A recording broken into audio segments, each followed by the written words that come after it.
కలిగిన తండ్రి, సర్వశక్తి గల ప్రభువా, ఇదిగోనైనా ప్రత్యేకమైన దినంలో ప్రభువా మీరు నన్ను మమ్మల్ని ఈ స్థలంలో ఇట్టి రీతిగా ఉంచినందుకు నీకు స్తుతులు చెల్లిస్తూ ఉన్నాను. అయ్యా, వచ్చిన ప్రతి ఒక్కరితోనూ నాతోనూ మీరు మాట్లాడండి. వచ్చి వెళ్ళిపోయేవారుగా ఎవ్వరము ఉండకుండా వాక్యాన్ని మా హృదయంలో నింపుకొని అట్టి రీతిగా జీవించులాగా కృప దయచేయమని, ఆ యోగ్యుడిని ఎందుకు పనికిరానమని, ఈ స్థలంలో నిలవడానికి కూడా యోగ్యత లేనివని నన్ను క్షమించమని యేసు పరిశుద్ధ నామమున అడిగి వేడుకుంటున్నాం తండ్రి. అందరికీ వందనాలండి. ఈరోజు ఏ వారం అండి? మంచి శుక్రవారం. ఇప్పుడు ఒకవేళ మా ఊరే ఉందండి, ఒక మనిషి చనిపోవడం అది మంచి రోజు అవుతుందండి. ఒక వ్యక్తి, ఒక మనిషి చనిపోతే మంచి రోజు అని ఎందుకు అయింది ఈరోజు? ఒక్కసారి మనం పరిశీలించుకుంటే కొన్ని 2000 సంవత్సరాల క్రితమంట తండ్రి మనసులో నొచ్చుకుంటున్నాడంట. మనుషులు పాపం చేసి అలాగే చనిపోయి నరకానికి వెళ్ళిపోతుంటే తండ్రి అంట ఏడుస్తున్నాడు. దీనికి ఒక ఫుల్ స్టాప్ పెట్టాలి. మనుషులు ఆటోమేటిక్ అంటే ధర్మశాస్త్రం ఇచ్చాడు దేవుడు, వాళ్ళకి అన్ని ఆజ్ఞలు ఇచ్చాడు, కానీ వాళ్ళు అందులో కూడా నిలకడలేని జీవితాలు జీవించి పాపంలో పడి చనిపోతున్నారని తండ్రి అంట దుఃఖించేవాడంట. అయితే ఈ 2000 సంవత్సరాల క్రితం ఈ దినాన్ని దేవుడు ఎంతో మర్మంగా ఉంచాడు. ఎందుకనంటే సాతానుడు కూడా దీన్ని ఇష్టం లేదు, ఆడికి తెలియక యేసుప్రభు చనిపోతున్నాడు అనుకున్నాడు, ఓడించేస్తున్నాడు, నేను యేసుప్రభు చంపేస్తున్నాను అనుకుంటున్నాడు సాతానుడు. కానీ ఆడి తలకే చితక తొక్కబడిన రోజు ఈ రోజు. సాతానుడు ఓడిపోయిన రోజు గుడ్ ఫ్రైడే. ఈ రోజే కనుక ఆయన ప్రాణం పెట్టకపోతే నిజంగా కూడా మనం ఇలా బ్రతికుండేవారమే కాదు. ధర్మశాస్త్ర ప్రకారం అయితే ఈరోజు మనం బ్రతికుండేవారమే కాదు. అంత మర్మం ఉందండి ఈరోజు.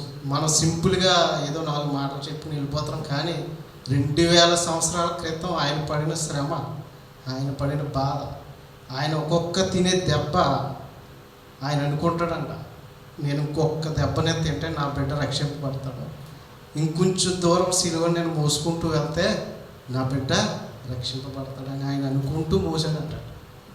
మామూలు శ్రమ కాదు సిలువ అంటే మనం అనుకుంటాం, కానీ ఆయన పడిన శ్రమను మనం తలుచుకుంటే అంటే ఏడుపు వస్తుంది. కనుక చాలా పవిత్రమైన దినం. ఈరోజు సంతోషించవలసిందే, కానీ మన తండ్రిని మనం కోల్పోయాం. ప్రభు చనిపోయిన దినం ఈరోజు. సరే, మనం వాక్యంలోనికి వెళ్దామండి.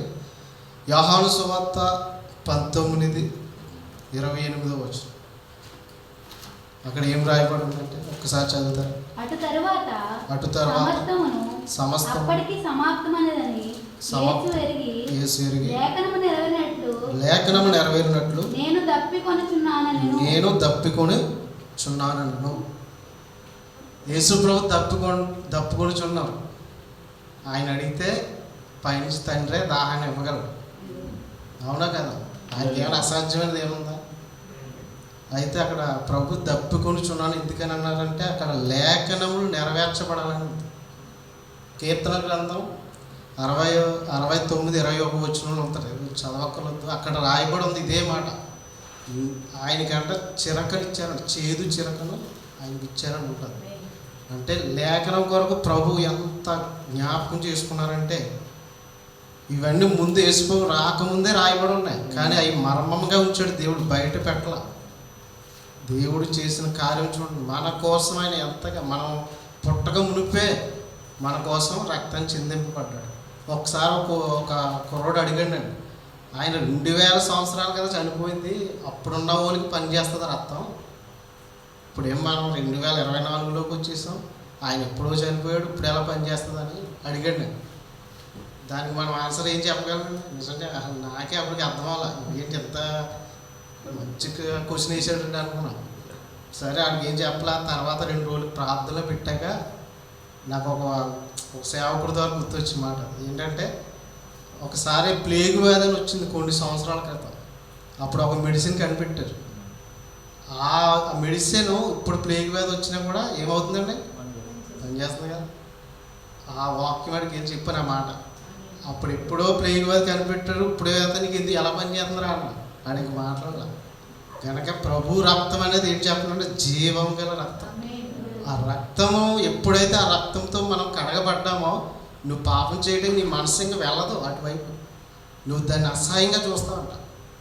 ఒక పాప క్రియని ఎదురుకుండా కనపడుతుంది జరుగుతుంటే నువ్వు చూడలేవు. అంత పరిశుద్ధమైన రక్తం అండి. ఈ రక్తాన్ని ఆయన కాచడానికి చాలా కారణాలు ఉన్నాయి.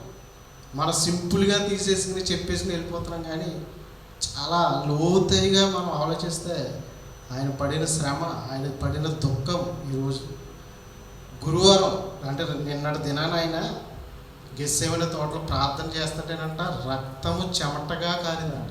ఆ వాక్యం కూడా ఉంది బాబు, మత్తయి సువార్త 26 చదవకు. రక్తం చెమటగా మారడం అంటే ఒకసారి ఆలోచించుకోండి. అప్పటికే ఆయన ఏమీ ఫుడ్ తినడం కానీ లేదు. ప్రార్థన చేయమని శిష్యులకి చెప్తుంటే శిష్యులే పడుకుంటున్నారు. వాళ్ళు 3 సార్లు ఇవ్వడండి ప్రభు వచ్చి, మెలకువగా ఉండండి, ప్రార్థన చేయండి, శోధనలో పడకుండా మెలకువగా ఉండండి అని ఉంటుంది అప్పుడు. అయినా వాళ్ళు ఉండలేకపోయేవారు మనుషులు. కానీ యేసు ప్రభు రాత్రి చెమట అక్కడికే చాలా మట్టిగా ఆయన శక్తి కోల్పోయింది. గురువారం సాయంత్రం ఆయన శక్తి లేదు. తర్వాత ఆయన పట్టుకున్నారు. పట్టుకుని ముందేమో పిలాతు దగ్గర తీసుకెళ్ళారు, మరలా హేరోదు దగ్గర తీసుకెళ్ళారు, మరలా పిలాతు దగ్గర. రాత్రి అంతా తిప్పటమే ఆయన్ని. ఆయనకి ఒక తినడానికి తిండి లేదు, తాగడానికి నీరు లేదు. మరలా అదే సమయంలో సిలువ వేసే సమయంలో ఆయనకి అంట దాహము అని అనిపించింది. దప్పికొనిచున్నాను అని అంటున్నాడు. నిజమే కదా, మనం ఒక 2-3 గంటలు అయితే ఉండలేము మనం నీళ్ళు తప్పకుండా మామూలుగానే. కానీ అన్ని గంటలు ప్రభు నిలబడగలిగారంటే ఆయన శక్తి గల దేవుడు. అయితే ఈ దాహం అనేది ఎందుకన్నారంటే ఆయన ఏదో నీళ్ళు తాగుతారని నీళ్ళు ఇస్తారని అడగల. ఆ దాహానికి గల అర్థం ఏంటంటే, మర్మం ఏంటంటే ఆత్మల పట్ల దాహం. ఏ దాహం అండి? ఆత్మలో సంపాదించాలనే దాహం. అక్కడ అద్భుతంగా దేవుడు యోహాను సువార్త 4:13 చూడండి ఆ మాటకి మీనింగ్. యోహాను సువార్త 4:13. అందుకు యేసు ఈ నీళ్లు త్రాగు ప్రతి వాడును మరలా తప్పుకొను, నేనిచ్చు నీళ్లు తాగువాడు ఎప్పుడును దప్పికొనడు. చాలండి. అంటే దాహం వేసింది కదా, ప్రభు ఏమన్నారు? నేనిచ్చు నీళ్లు త్రాగువాడు ఇంకెప్పుడు దప్పికొనడు. అంటే ఆయనకి నీళ్ళు అవసరం ఏంటండి? అంటే ఈ దాహం దేనికంటే ఆత్మలో సంపాదించమని ప్రభు మనకు చెప్తూ ఉన్నారు. నేను ఇచ్చిన నీళ్లు వాళ్ళకి ఇవ్వండి, వాళ్ళు దప్పికొనరు ఇంకా. అంటే ప్రభు మార్గము మనం వాళ్ళకి నేర్పినప్పుడు ఆ మార్గంలోకి వచ్చినప్పుడు మరలా పక్కకు త్రొలిగిపోడు అని ఆ వాక్యం మీనింగ్. కనుక ప్రభు అద్భుతమైన మాటలు మన ముందు పెట్టారు. కనుక ప్రభు చెప్పిన దానికి అర్థం సువార్త. సర్వ సృష్టికి వెళ్ళి నా సువార్తను ప్రకటించమన్నాడు. మన ఎదుట ఎన్ని ఆత్మలు నశించిపోతాయి, ఎంతమంది మన కళ్ళ ముందే ఎలాగ చనిపోతున్నారు. అలా చూస్తూనే ఉన్నాం, కానీ కనీసం మన హృదయంలో కూడా బాధ లేని వరకు ఎంతోమంది ఉన్నారు. మన దేవుని తెలుసుకున్నాం అనేది గొప్ప కాదని, చర్చకు వచ్చేస్తున్నాం వెళ్తున్నాం అనేది గొప్ప కాదు. దేవుని కోసం మనం ఎంతమందిని ఇన్ని ఆత్మలు రక్షించగలిగాం. రేపు పొద్దుట చనిపోయాక ఇదే అడుగుతాడు ప్రభు, నీకు ఇచ్చిన ప్రాణం ఇచ్చాను, నీకు శక్తిని ఇచ్చాను, నీకు బలాన్ని ఇచ్చాను, నువ్వు నా కోసం ఏం చేయగలిగావు? అంటే నువ్వు చర్చకొచ్చి శుక్రవారం చర్చకొచ్చి వెళ్ళిపోవడమేనా? అంటే బ్రతికినంతకాలం ఇష్టం వచ్చినట్టు బ్రతికటం, ఆ శుక్రవారం వచ్చేదానికి కూర్చుని వెళ్ళిపోవడం అది కాదండి. ఇక్కడ ప్రభు అన్నాడు సర్వ సృష్టికి వెళ్ళి సువార్తను ప్రకటించేవారుగా మనం లేపబడాలి. మన కళ్ళెదుటే ఎంతోమంది చనిపోతున్నారు, అయ్యో ఇన్ని ఆత్మలు నశించిపోతున్నారనే భారం కలిగి మనం ఉండాలి సహోదరులు.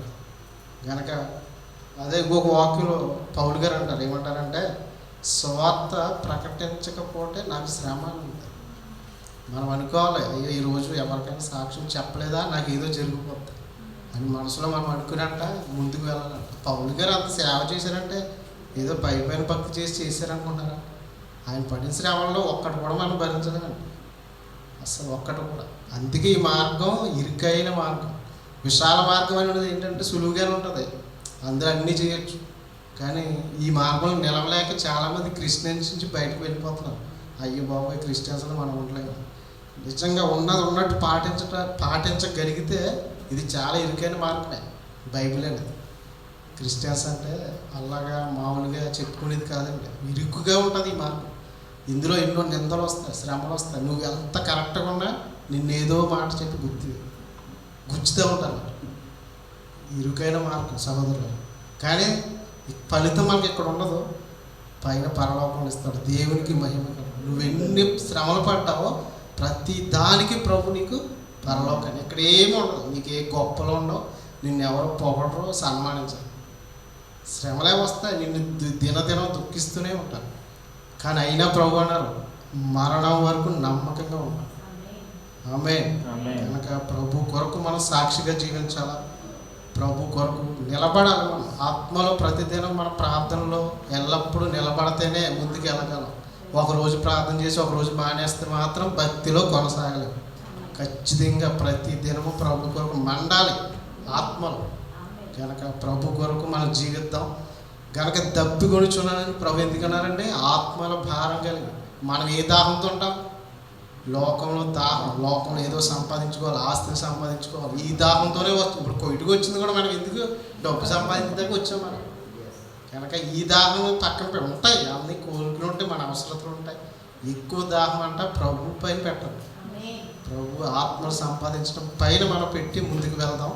దేవుడి కొద్ది వాక్యం దీవించి ప్రార్థన చేసి, పరిశుద్ధుడా ప్రభువా, అయ్యా ఈ వాక్యం ద్వారా మాతో మాట్లాడడం నీకు స్తోత్రాలు.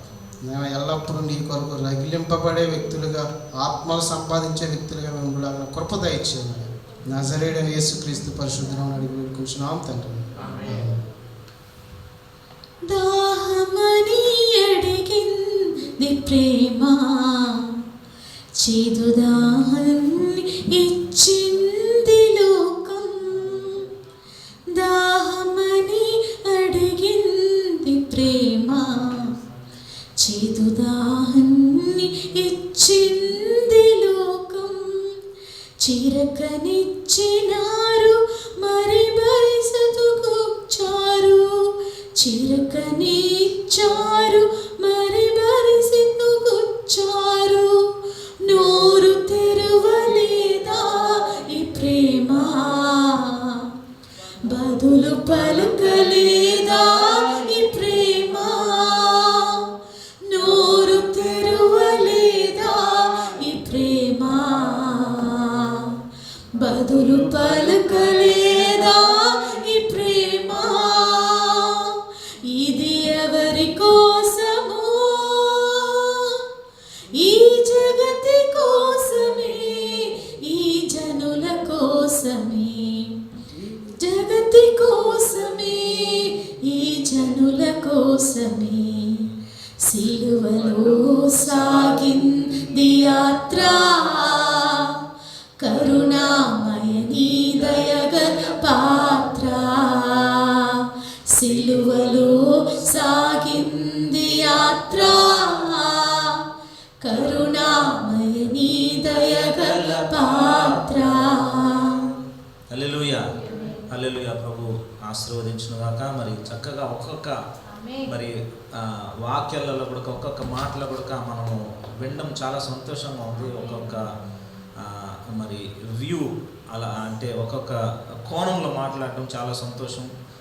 మీరు ఆనందిస్తున్నారని నేను విశ్వసిస్తున్నా. మరి ఇప్పుడు కూడా 6వ మాట కూడా సహోదరి ఏంజలిన్ ముందరకు వచ్చి 6వ మాట మన మధ్యలో వివరిస్తారు.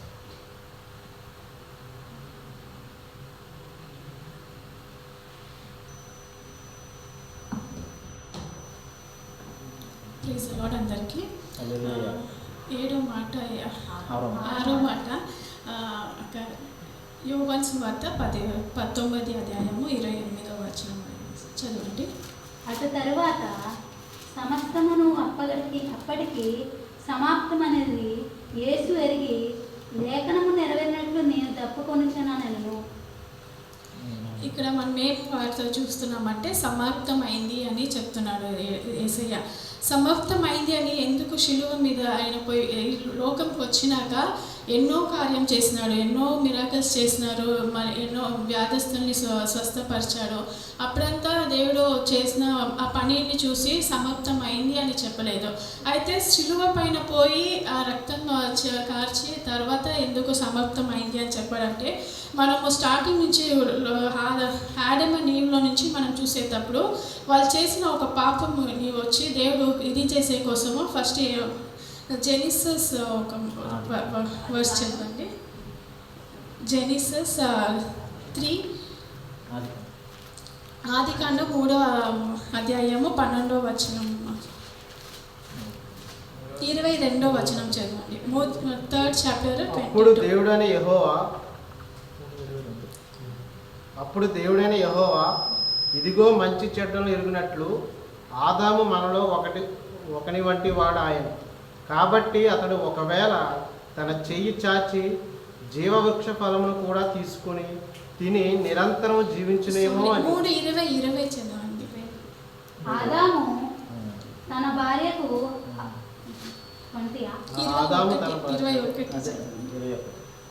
దేవుడైన యెహోవా ఆదామునకు అతని భార్యలకు చర్మపు చొక్కాలను చేయించి వారికి తొడిగించింది.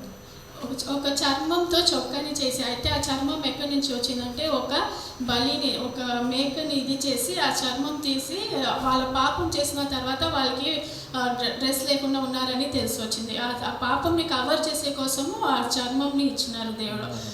అది వచ్చి ఒక సాక్రిఫైస్ అయింది, ఆ ఫస్ట్ సాక్రిఫైస్.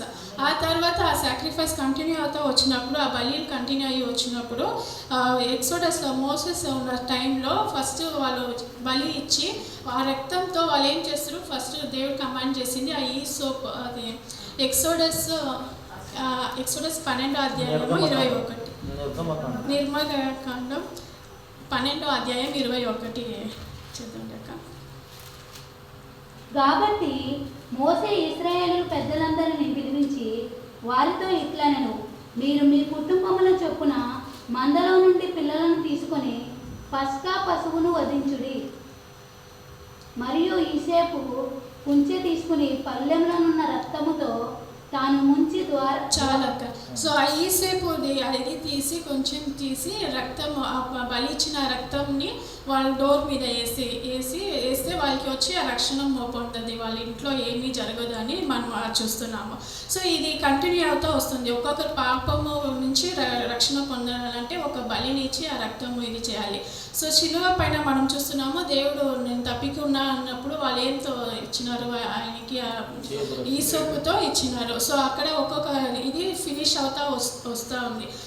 మనము ఓల్డ్ టెస్టిమెంట్స్ చూస్తున్నప్పుడు ఆ బలి ఇచ్చిన ఫార్మాలిటీస్ అవన్నీ దేవుడు అక్కడ ఒక్కటి కూడా మిస్ చేయకుండా ఫుల్ఫిల్ చేసి వాళ్ళ వాళ్ళ తండ్రి ఇచ్చిన ఆ పనిని సంపూర్ణంగా పూర్తిగా ఫినిష్ చేశారు. అందుకే ఆయన సమాప్తం అయింది అని చెప్తున్నారు. దీంట్లో మనం ఏమి నేర్చుకోవచ్చు అంటే, మనం కూడా మన సొంత ప్రకారం లేకుండా మన సొంత ఉద్యోగము, మన సొంత థాట్స్, ప్లాన్స్ అని కాకుండా మనము మన తండ్రి చేతిలో అప్పగించి, ఎంత కష్టమైనా, ఎంత దబ్బికైనా, ఎంత రక్తం కార్చే పరిస్థితి వచ్చినా కానీ మనము దేవుడి చేతిలో అప్పగిస్తే మనకి ఎఫిషియన్స్ 2వ అధ్యాయము 18, ఎఫీసీయులు రాసిన గ్రంథము 2వ అధ్యాయము 18వ వచనం చదవండి. ఆయన ద్వారానే మనము ఉభయములను ఒక ఆత్మయందు తండ్రి సన్నిధికి చేరగలిగి ఉన్నాము. 16 చదవండి అక్క, 16వ వచనము. తన శిలువ వలన ఆ ద్వేషమును సంహరించి దాని ద్వారా వీరిద్దరిని ఏక శరీరంగా చేసి చాలు. మనకి ఆ శిలువ ద్వారా మనకి విత్ గాడ్ మనము ఒకరమైనము. ఇంకొకటి ఏమంటే హీబ్రూస్ చాప్టర్ 4:14 చదవండి. ఏప్రిల్ 4:14.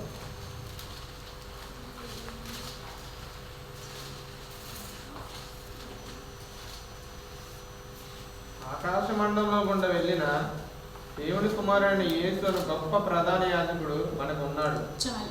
మనకి ఏమైంది, ఫస్ట్ మనం చూస్తే బలి ఇచ్చే వాళ్ళు వాళ్ళ పాపం ఇది చేసుకోవాలంటే ఒక ప్రధాన యాజకుడికి దగ్గర పోయి బలి ఇవ్వాలి. వాళ్ళు డైరెక్ట్గా పోయి బలి ఇవ్వలేరు. అయితే మనకి శిలువ ద్వారా మనకి ఏం వచ్చిందంటే ఒక ప్రధాన యాజకుడు. మనం ఈరోజు ఇది లేకుండా ఇది లేకుండా మనం డైరెక్ట్గా దేవుడి దగ్గరికి వస్తున్నామంటే త్రూ జీసస్ ఈ క్రాస్ వల్లే.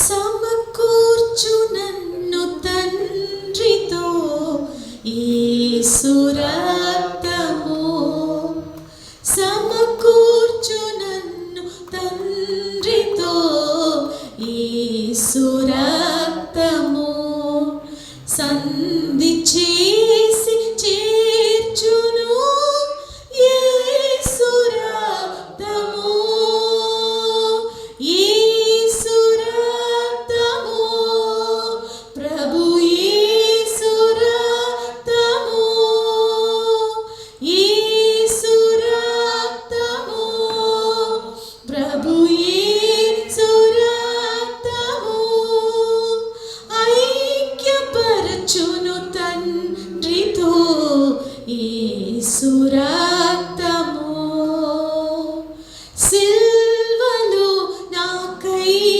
కార్చెను యేసు రక్తము శిలనైన నన్ను మార్చెను యేసు రక్తము యేసు రక్తము ప్రభు యేసు రక్తము. హల్లెలూయా హల్లెలూయా. మరి ఇప్పుడు కూడా 7వ మాటను కూడా మనము ధ్యానం చేద్దాం. మరి లూకాసు సువార్త 23:46. అప్పుడు యేసు గొప్ప శబ్దంతో కేక వేసి, తండ్రి నీ చేతికి నా ఆత్మను అప్పగించుతున్నానని ఆయనకి ఇలాగో చెప్పి ప్రాణము విడిచెను. హల్లెలూయా. తండ్రి నీ చేతికి నా ఆత్మను అప్పగించుచున్నానని చెప్పి ప్రాణము వదిలేను. మరి ప్రభు అయిన యేసుక్రీస్తు ఈ లోకానికి వచ్చిన ఆ యొక్క ఉద్దేశాన్ని ఆయన పరిపూర్ణము చేసి దాని తర్వాత సిలువలో ఆయన పలికిన చివరి మాట. హల్లెలూయా. మనం అనేక సార్లు దయచేసి క్షమించండి, ఈ రోజున కొంచెం ఆలస్యమైంది. మరి 5-10 నిమిషాల్లో ముగిస్తాను. మరి సిలువలో ఆయన పలికిన ఆఖరి మాట. మరి ఇది ఇంత ధ్యానంగా, మరి ఇంత జాగ్రత్తగా ఈ యొక్క 7 మాటలు మరి ప్రభు యొక్క ఆ యొక్క ఆఖరి రోజులను కూడా బైబిల్లో రాయడం అనేది జరిగింది. హల్లెలూయా. మనం కూడా ఎవరైనా మన ఇంట్లో లేకపోతే మనకు తెలిసిన వారు ఎవరైనా చనిపోయి ఉంటే, మనకి సన్నిహితులైన వారు చాలా దగ్గరలో ఉన్న వాళ్ళు ఎవరైనా చనిపోతే కొందరు చాలామంది ఏం అడుగుతారంటే, చివరిగా ఆఖరిగా మనము పలికిన మాట లేకపోతే ఆయన వాళ్ళతో వాళ్ళ ఇంట్లో ఉండే వాళ్ళతో పలికిన మాట ఏంటి అనేది మనము చాలా జాగ్రత్తగా అడుగుతూ ఉంటాం. ఎందుకంటే ఆ యొక్క లాస్ట్ మాటలు వారు మాట్లాడేటప్పుడు చాలా ప్రాముఖ్యమైన మాటలుగా అవి మిగులుతూ ఉంటాయి. మరి మనము చూసినట్లయితే చాలా ప్రాముఖ్యమైన మాటలు చెప్పి ఆ చివరిగా వాళ్ళు చనిపోవడం జరుగుతుంది. హల్లెలూయా. చాలామంది మనము గమనించినట్లయితే అలాగా వాళ్ళు ఏమి చేయాలి, ఏమి చేయబోతున్నారనే కార్యాన్ని వాళ్ళు చెప్పి మరణిస్తారు. కొందరికి వారి యొక్క మరణము క్రీస్తులో జీవించిన వారికి వారు ఎప్పుడు మరణిస్తారనేది కార్యం కూడా వారికి అవి తెలుసు అన్నమాట. కానీ ఎవరైతే క్రీస్తులో ఉంటారో వారు వాటిని పట్టించుకోరు. మరి మనము క్రీస్తులోనే ఉండి మనము ఆ యొక్క ఆఖరి గడియలో మనం ఉన్నట్లయితే ఖచ్చితంగా దేవుని యొక్క స్వరాన్ని మనము విని మన యొక్క ఆఖరి చివరి ఆ యొక్క సమయాన్ని కూడా మనము గ్రహించలాగిన ప్రభు మనకి కృపని అనుగ్రహిస్తారు. మనము ఈ లోకానికి ఒకవేళ మనము ఎలాగొచ్చామో లేకపోతే మనం వచ్చి ఒకవేళ నేను ఎందుకు పుట్టానో దరిద్రమని మనము అనుకున్నప్పుడు కూడా ఈ రోజున మన జీవితాన్ని సమర్పించుకున్నట్లయితే ఆ ఆఖరి గడియను కూడా ప్రభు నీకు తెలియజేయాలని ఆయన ఆశిస్తూ ఉన్నాడు. హల్లెలూయా. మరి ఆఖరి ఆ యొక్క మాట పలికిన యేసయ్య. హల్లెలూయా. ఆయన మాటలు అంత జాగ్రత్త కూడా రాసి ఉంది. మరి మనము చూసినట్లయితే మా కుటుంబంలో మా పెద్దనాన్న ఒక ఆయన ఉండే, ఆయన ఇంకా క్యాన్సర్ వచ్చి ఇంకా ఆఖరి రోజుల్లో మా నాన్నకి పెద్ద అన్నయ్య అనమాట. ఆయన ఇంకా చనిపోతున్నాడు అంటే అప్పుడు నేను స్కూల్ చదువుతున్నా. నేనంటే ఆయనకి కొంచెం ఇష్టం అనమాట.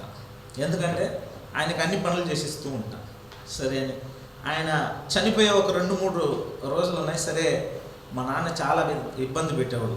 పెళ్ళానికి చూడు ఏం అడుగుతాడు ఏమో. సరే పెళ్ళైనా ఏం కావాలి నీకు? అప్పుడే నాకు ఇంజనీరింగ్ ముగించుకొని నేను జాబ్కి వెళ్ళే రోజులు అనమాట. ఏం కావాలంటే నాకు సారాయి తెచ్చిపెట్టు అన్నాడు. ఏం తెచ్చిపెట్టు అన్నాడు? సారాయి కావాలంట. కానీ ఆయన ఒక ఆశలు చనిపోయేటప్పుడు కూడా కాలం అంతా తాగి జీవితాన్ని నాశనం చేసుకున్నాడు. ఆయనకి స్వరం కూడా రాలే, గొంతు పోయింది, త్రోట్ క్యాన్సర్ వచ్చి. ఆయన ఇలా అంటున్నాడు, నాకు ఆ యొక్క పదాల్లో ఆయన నోరైతే ఎలా ఆగుతున్నాడో అది తెలిసిపోయింది. అప్పుడు మా నాయన దగ్గరికి వెళ్ళి అన్న, మీ అన్నకి ఇంకా సార్ అయ్యి వదలను అనుకోండి. చనిపోయే టైంలో కూడా ఆయనకి సార్ అయ్యి వదలను. అలాగా చనిపోయే వాళ్ళు మరి వారి యొక్క ఎదుర్కాలము, మరి వారి యొక్క హంతము, వారు ఎక్కడ వారు ఉంటారనే కార్యము వారికి అవగాహన లేని పరిస్థితుల్లో ఉన్నారు. మరి ఇక్కడ మనము చూసినట్లయితే నా యొక్క ఆత్మను మీ హస్తంలో సమర్పిస్తున్నా. మనకు కూడా మనకి శరీరం ఉన్నది, మనకి ప్రాణం ఉన్నది, మనకి ఆత్మ ఉన్నది. హల్లెలూయా. ఎలాగైతే నీళ్లు ఉన్నాయి, నీళ్లు ఐసుగా మారుతాయి, అదే నీళ్ళు ఆవిరిగా కూడా మారుతాయి. సేమ్ మనం కూడా మనము శరీర రీతిగా ఉన్నాము. ప్రభు మరణించినప్పుడు ఏం సమర్పించుకున్నాడు? తన ఆత్మను సమర్పించుకున్నాడు. మన ఆత్మకు మరణము లేదు. ఒకటి వెళితే అది నరకానికి వెళ్ళాలి, లేకపోతే పరలోకానికి వెళ్ళాలి. మరి ఈ రోజున మన జీవితాన్ని యేసయ్యకి సమర్పించుకున్నట్లయితే మన ఆత్మ అనేది దేవుని చేతిలో ఉంటుంది, దేవుని యొక్క సన్నిధానంలో అది ఉంటుంది. ఒకవేళ ఈ శరీరము కృషించిపోయినా కూడా మన ఆత్మ, మనము దేవుని యొక్క రెండో రాకల్లో కూడా అవన్నీ కూడా ఆయన శరీరముగా మార్చి ఆయనలో మనము జీవించినట్లయితే ఆయనతో మనము ఎత్తబడతాం. హల్లెలూయా, హల్లెలూయా. ఈ రోజున దేవుడు ఆ రోజున తన ఆత్మను తండ్రికి అప్పగించుకున్నాడు. మనల్ని మనము అప్పగించుకున్నట్లయితే, తండ్రి యొక్క చిత్తానుసారంగా మనము జీవించినట్లయితే ఈ లోకంలో కావాల్సిన ఆశీర్వాదాలన్నింటిని కూడా ఆయన ఇచ్చి మనల్ని ఆశీర్వదించే దేవుడై ఉన్నాడు. మరి అలా ఉన్నారు. మరి చాలా భక్తుల యొక్క జీవితాలను కూడా మనము చూసినట్లయితే వాళ్ళు మరణించే ఆ యొక్క ఆఖరి రోజులలో కూడా దేవదూతల్ని చూశారని చాలాసార్లు నేను విన్నాను. యేసన్న గారి యొక్క సాక్ష్యం విన్నప్పుడు వాళ్ళు చెప్పిన సాక్ష్యం ఏంటంటే, ఆయన దేవుని యొక్క దూతలు ఆయన కోసం ఎదురు చూస్తుండే కార్యాలు ఆయన చెప్పారనమాట. వాళ్ళు వచ్చి వెయిట్ చేస్తూ ఉన్నారు, నేను వెళ్ళాలి అని ఆఖరిగా ఆయన చెప్పాడంట. అలాంటి మరణాన్ని కూడా మనము ఎదుర్కొన్నట్లయితే ఎంత సంతోషంగా ఉంటుంది. మరి పరలోకంలో మనము ఆహ్వానించబడతాం. హల్లెలూయా, హల్లెలూయా. ఇంతకుముందు కూడా ఒక సాక్ష్యాన్ని మీకు చెప్పాను. మా అమ్మోళ్ళ అక్క, అంటే మా పెదమ్మోళ్ళ కొడుకు ఒక యాక్సిడెంట్ అయ్యి తను కూడా రక్షణ పొందలేదు. రక్షణ అంతా తృణీకరించాడు. యేసుక్రీస్తు గురించి చెప్తే తృణీకరించాడు. అలాగ తృణీకరించి ఒక రోజున యాక్సిడెంట్ జరిగింది. యాక్సిడెంట్ అయినప్పుడు హాస్పిటల్లో చేర్చారు. అంటే మొత్తం ప్యారలైజ్ అయిపోయింది, అసలు ఇంకా కోమాలోకి వెళ్ళిపోయాడు అనమాట. ఇంకా ఏది పనిచేయలే, పెదవులు మాత్రము పనిచేస్తూ ఉన్నాయి. ఆ యొక్క ఆఖరి రోజులలో డాక్టర్ చెప్పారు, ఒక సుక్క నీళ్లు కూడా నోట్లో ఇవ్వకూడదని, ఇచ్చామంటే చనిపోతాడని. సో అలాగ చెప్పినప్పుడు ఏం జరిగిందంటే, ఇంకా కొన్ని రోజులు అయిన తర్వాత, ఇంకా కొన్ని రోజులకు ముందుగా ఆయన ఆ యొక్క దురాత్మలు, ఆ యొక్క సాతాను పిలవడము చూశాడు. ఆయన అరుస్తూ ఉన్నాడు, కేకలేస్తూ ఉన్నాడు. మరి వాడు వచ్చినాడు, నల్లగా ఉన్నాడు, వాడు నన్ను తరుముతూ ఉన్నాడు, నన్ను పిలుస్తూ ఉన్నాడు. వాడి దగ్గర మరి నిప్పు లాంటి మరి చాలా కాలే ఆ యొక్క పరిస్థితుల్లో ఉన్నాడు, నన్ను చాలా బాధిస్తున్నాడు అని చెప్పి వాడు ఏడవడం ప్రారంభించాడు. వాడి యొక్క హంతం చూసినట్లయితే అలాగా మారిపోయింది. ఎందుకంటే యేసయ్యను గురించిన కార్యాన్ని చెప్పినప్పుడు కూడా తృణీకరించారు. ఒకవేళ ఈ రోజున యేసయ్యని మనము తోసివేసినట్లయితే మనకి అసలు ఏం పర్వాలే, కొందరికి ఏం పర్వాలే, కానీ మన యొక్క ఆత్మ అనేది అది ఖచ్చితంగా నరకానికి వెళ్ళిపోద్ది. మన యొక్క మరణము అంత ఘోరంగా మారిపోద్ది. అక్కడ ఆ యొక్క అగ్ని మండుతూనే ఉంటుంది, పురుగు చావదు. హల్లెలూయా. మరి ఈ రోజున మన జీవితాన్ని మనం పరిశీలించి, అదేలాగా అనేకులు చాలామంది కూడా మన కుటుంబ సభ్యులు కూడా ఉన్నారు, వారి కొరకు కూడా మనము ప్రార్థించి వారు కూడా పతనం అవ్వకుండా వారి యొక్క ఆత్మలు కూడా రక్షింపబడినట్లు కూడా మనము ఈ రోజున ప్రయాసపడి ప్రార్థన చేసినట్లయితే ప్రభువైన యేసుక్రీస్తు ఆయన వచ్చి మరణించింది కూడా ప్రతి ఒక్కరిని రక్షించాలని చెప్పి, హల్లెలూయా, ప్రతి ఒక్కరిని బాగు చేయాలని చెప్పి, ప్రతి ఒక్క జీవితాల్ని మార్చాలని చెప్పి, హల్లెలూయా. మరి ఎక్కువ సమయం తీసుకోకుండా మరి ఈ రోజున ఈ యొక్క కార్యాన్ని మరి ఇక్కడితో ముగించి, మరి ప్రభు ప్రతి ఒక్కరితో మీతో ఈ రోజున మాట్లాడి ఉంటాడనే ఆ యొక్క ఆ విశ్వాసముతో మరి ఈ రోజున అందరు లేచి మనము ప్రార్థన చేద్దాం. మహాపరిశుద్ధుడా యేసయ్య, మీ పరిశుద్ధ పాదములకు వందనాలు చెల్లిస్తున్నాం తండ్రి నాయన. ఇదిగో నా తండ్రి నాయన, ఈ సమయంలో తండ్రి నాయన, సమయం అయినప్పుడు కూడా తండ్రి నాయన మాకు ఓపికని ఇచ్చి తండ్రి నాయన వినడానికి ప్రభు, మీ యొక్క వాక్యాన్ని ధ్యానించడానికి ప్రభు 7 వ్యక్తులతో తండ్రి నాయన ప్రభు, ప్రతి ఒక్కరితో తండ్రి నాయన ఒక్కొక్క కోణంలో మాతో మాట్లాడి తండ్రి నాయన, ఇదిగో తండ్రి ప్రతి ఒక్కరిని ప్రోత్సహించినందుకు మీకు వందనాలు తండ్రి నాయన. మాట్లాడిన ప్రతి ఒక్కరిని ఇక్కడ తండ్రి నాయన నింపి నా తండ్రి ఇంకా రాబోయే రోజులలో తండ్రి నాయన మీకు సాక్షిగా నిలవడానికి ప్రతి ఒక్కరిని ప్రభు ఆశీర్వదించి కృపతో నింపండి తండ్రి నాయన. ప్రతి ఒక్కరిని మీరు ప్రేమించే దేవుడు తండ్రి నాయన. ఇదిగో నా తండ్రి నాయన ఒక ప్రత్యేకత తండ్రి నాయన ప్రతి ఒక్క జీవితంలో తండ్రి నాయన మీరు ప్రారంభించున్నందుకు మీకు వందనాలు చెల్లిస్తున్నాం తండ్రి నాయన. ఇదిగో తండ్రి నాయన ఈ రోజున శిలువ ధ్యానాన్ని తండ్రి నాయన మేము తండ్రిని ధ్యానించిన వారం తండ్రి నాయన. ఇదిగో తండ్రి పరిశుద్ధత అనేది తండ్రి నాయన ఏదో ఒక రోజు మాత్రం కాకుండా ప్రతి రోజు తండ్రి నాయన మీ వాక్యముతో మేము కడగబడిన వారమై తండ్రి నాయన ప్రతి రోజు తండ్రి నాయన మా యొక్క తండ్రి నాయన జీవితాలు పరిశుద్ధపరచబడే తండ్రి నాయన అలాంటి జీవితంలో తండ్రి నాయన మా ప్రభా మేము కొనసాగేందుకు మాకు కృపను అనుగ్రహించండి తండ్రి నాయన. ఇదిగో ప్రభా కూడి వచ్చిన ప్రతి ఒక్క బిడ్డల్ని ఆశీర్వదించండి తండ్రి నాయన. మీ రక్తము తండ్రి నాయన ప్రభా, మీరు కాచిన రక్తముతో తండ్రి నాయన ప్రతి ఒక్క బిడ్డని ముద్రిస్తున్నాను తండ్రి నాయన. ప్రతి ఒక్కరికి కాపుదలను దయచేయండి తండ్రి నాయన. ప్రతి ఒక్కరికి విడుదలను దయచేయండి తండ్రి నాయన. ఇదిగో ప్రభా, దేని కొరకైతే తండ్రి నాయన ఈ లోకానికి దిగి వచ్చారో తండ్రి నాయన ఆ యొక్క ఆశీర్వాదము ఆ యొక్క దీవెనలతో తండ్రి నాయన ప్రతి ఒక్కరిని నింపి ఆశీర్వదించాలని ప్రార్థిస్తున్నాను తండ్రి. మీ నామానికి మాత్రం మహిమ కలుగునగాక. కుడి వచ్చిన ప్రతి బిడ్డల్ని తండ్రి నాయన నిండుగా దీవించి ఆశీర్వదించండి. ఏ రీతిగా అయితే వచ్చారో ప్రభు అదే రీతిగా వెళ్ళకుండా తండ్రి నాయన నూతనమైన నిరీక్షణతో తండ్రి నాయన వెళ్ళడానికి కృపను అనుగ్రహించండి. ఈ స్థలంలో మీ నామం మహిమ పడినందుకు మీకు వందనాలు. యేసయ్య మహాపరిశుద్ధ నామంలో ప్రార్థించుకుంటున్నా పరమ తండ్రి, ఆమేన్. నా ప్రాణమా యెహోవాను సన్నిధించుము, నా అంతరంగ సమస్తమైన పరిశుద్ధ నామాన్ని స్తోత్రించుము. నా ప్రాణమా యెహోవాను సన్నిధించుము, ఆయన చేసిన ఉపకారములను దేనిని మరొకము. ఆమేన్. ఆశీర్వాదం తండ్రి అయిన దేవుని యొక్క ప్రేమయు కుమారుని యొక్క కృపయు పరిశుద్ధాత్మని యొక్క అన్యోన్య సహవాసము మీతో సదాకాలము తోడయుండునుగాక. ఆమేన్. నా స్థానం మందు నిలిచి నా శిక్షణయే భరించి క్రయధనమును చెల్లించి గొప్ప రక్షణనిచ్చినది, నాకు విలువనిచ్చినది, నన్ను వెలిగించింది. ఆ ఉన్నత రాజ్యమందు నాకు స్థానం ఇచ్చినది. ఉన్నత ప్రేమ ఇదే, అత్యున్నత ప్రేమ ఇదే, ఉన్నత ప్రేమ ఇదే, అత్యున్నత ప్రేమ ఇదే, కలువరి ప్రేమ ఇదే, క్రీస్తు కలువరి ప్రేమ ఇదే, కలువరి ప్రేమ ఇదే, క్రీస్తు కలువరి ప్రేమ ఇదే. హల్లెలూయా. ప్రభు మిమ్మల్ని దీవించి ఆశీర్వదించుగాక. సమాధానంతో వెళ్ళండి. దయచేసి కూర్చొని కొంచెం టిఫిన్ ఐటమ్స్ కొంచెం ఉన్నాయి, తినేసి దయచేసి వెళ్ళాలని మనం చేస్తాం.